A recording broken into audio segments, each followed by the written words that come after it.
С 1 июня при назначении детского пособия алименты, установленные судом, будут учитываться по фактически поступившим суммам. Если родители договорились о сумме алиментов и подписали соглашение, то будет использоваться сумма, указанная в документе, заверенным нотариусом.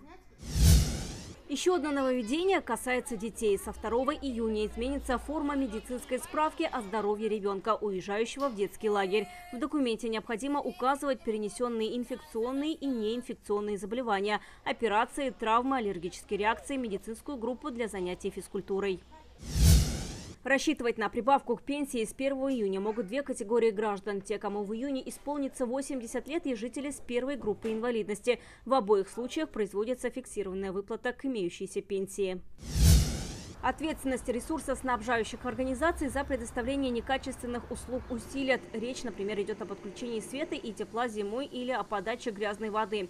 Увеличат сумму штрафов. Теперь должностные лица вместо 1000 заплатят 10 тысяч рублей, юрлица до 50 тысяч. При повторном нарушении ждет штраф до 100 тысяч. Инспекторы ГАИ начнут выписывать штрафы за использование шин не по сезону. Речь идет о передвижении на автомобиле с зимней резиной в летнее время. Соответствующее положение вступило в силу еще 1 сентября 2023 года. Но фактический запрет на использование зимних шин вступает именно с 1 июня. Вероника Гайнудинова, ТНВ, Казань.